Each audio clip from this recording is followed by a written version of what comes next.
Zara, hello. I wanted to talk to you about Christmas. It's coming up soon, and I want to make sure that everything is in order for it. Hello, Helen. Yes, for the 10th time, I've got everything under control. It's just, this is the first time that you're hosting Christmas, and we don't want anything to go wrong now, do we? Otherwise, the children will be very upset. Not to mention that a lot of other people are looking forward to this occasion, and we don't want to end up eating burnt or undercooked food. That won't happen, Helen. I know what I'm doing. I have cooked before. Yes, I know. But this is for a lot more people. There's a special knack for cooking for 12 plus people, you know? With your limited experience, I would be surprised if you could do it for the first time. We're definitely going to need my help. I'll be okay, Helen. And you don't need to worry about me. When I was younger, I helped my mom cook Christmas dinner for our family, and there were at least 10 of us every year then. So it'll be just like that. Yes, but I know what my family likes. Let's face it, I don't think you could make a Christmas dinner that they are going to enjoy. In fact, we'll all probably end up going back home hungry still. I think it might be better if I did the turkey at least. That way everyone will be able to eat the main part of the meal. Helen, honestly, it'll be okay. I've cooked turkey enough times to know how to do it properly. Fine. If you think you know how to do it so well, tell me, what temperature does it need to cook at? Seriously? You're actually going to make me tell you how I cook a turkey? Yes. I want to know that my family and I aren't going to get food poisoning because of you. I'd rather not spend my Christmas day being sick everywhere. I cook the turkey at 356 degrees Fahrenheit over the course of a few hours, basting it every hour so that it remains juicy. Is that okay? Well, if you really want it to remain juicy, then you should baste it every half an hour. That's how I do it, and my family loves the turkey. Yes, well, I do it every hour and it turns out perfectly fine. Besides, I'll be making the sides too, and I also want to spend a bit of time with my family so that we can actually enjoy the day together. Well, with that half-assed attitude, I doubt the food will be okay.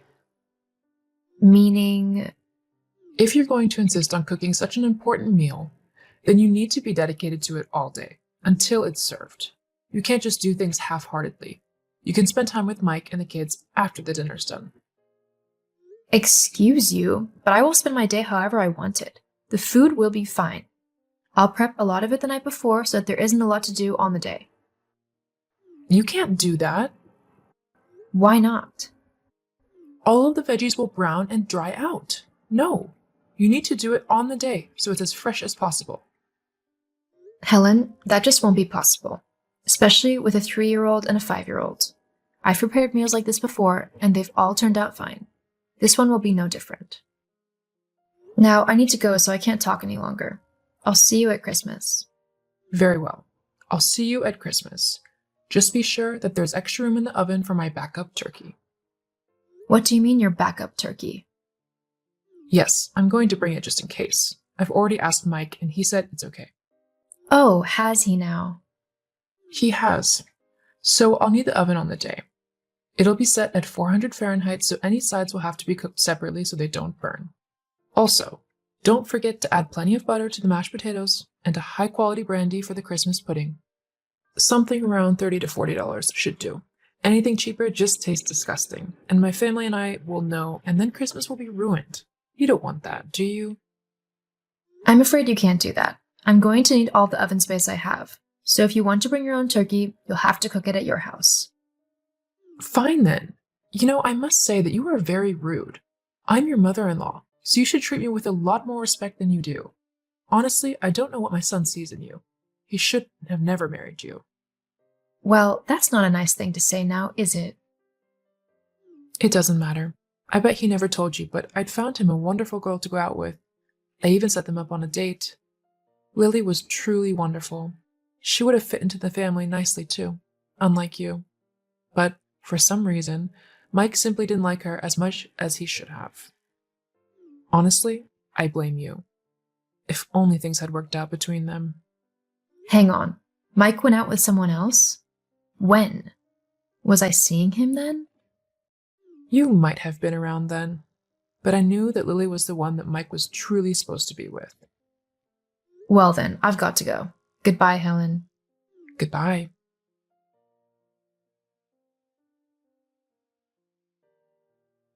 Mike, honey, are you there? Hey, sweetie, how's your day going? Well, not the best, to be honest. Just now, while I was trying to shop for some of the kids' presents, I had your mom message me, telling me all about how she thinks that I'm going to do the Christmas dinner wrong and how none of your family will like what I cook. God, I'm so sorry, Czar.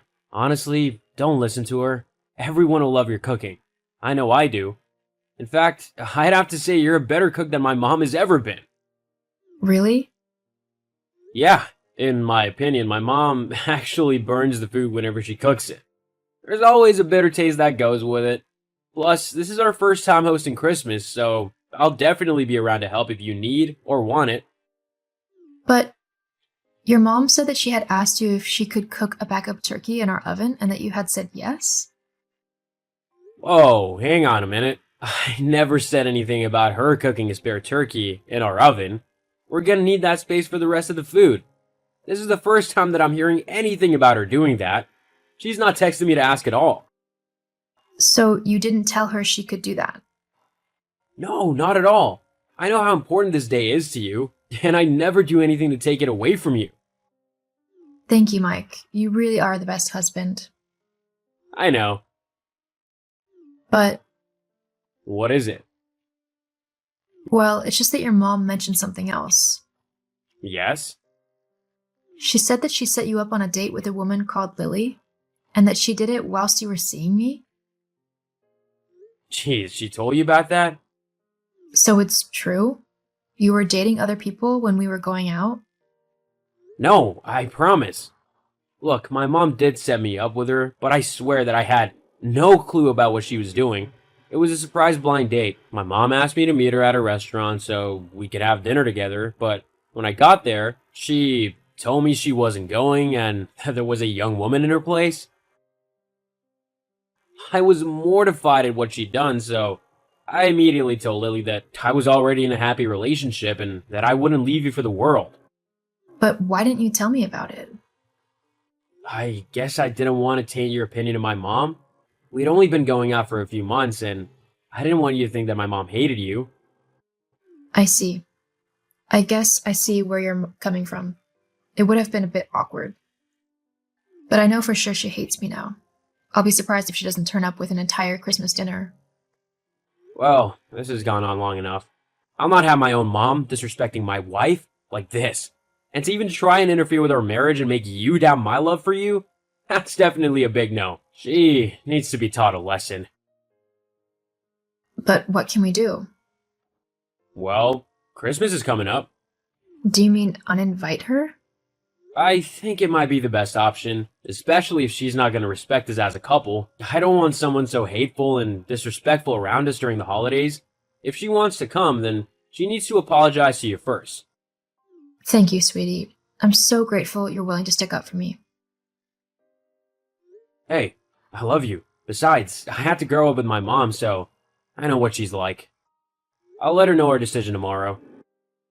Okay, I'll see you soon then. Love you. I love you too.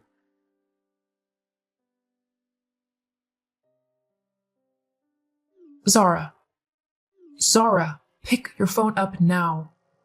Oh, hello, Helen. How can I help you? Cut the goody two-shoes act. You know what you've done. What do you mean?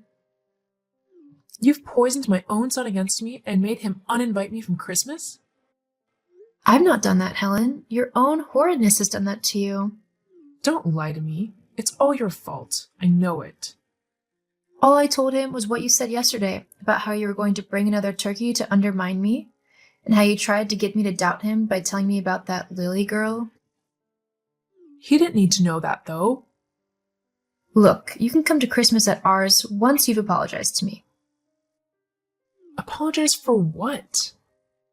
For being horrid and trying to take over Christmas despite it being very important to me.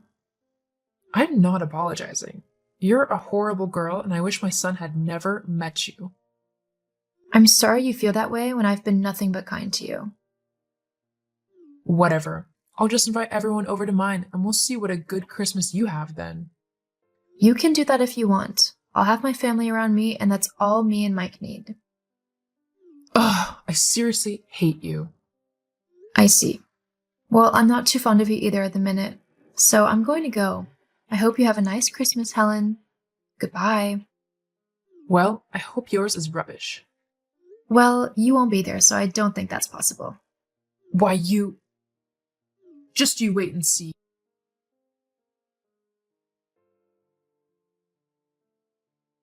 Helen never did apologize, and instead she tried to tell all of her side of the family to go to hers instead of mine and Mike's. Unfortunately for her, though, a lot of the relatives declined and came to us instead, claiming something about her food is too dry. My Christmas dinner went down perfectly, with many people telling me how tasty my turkey was. I felt bad for Helen a little bit, but I also know that boundaries need to be set and toxic people need to be left behind. Hopefully, she'll come around one day and stop being so hateful and mean-spirited. Fingers crossed.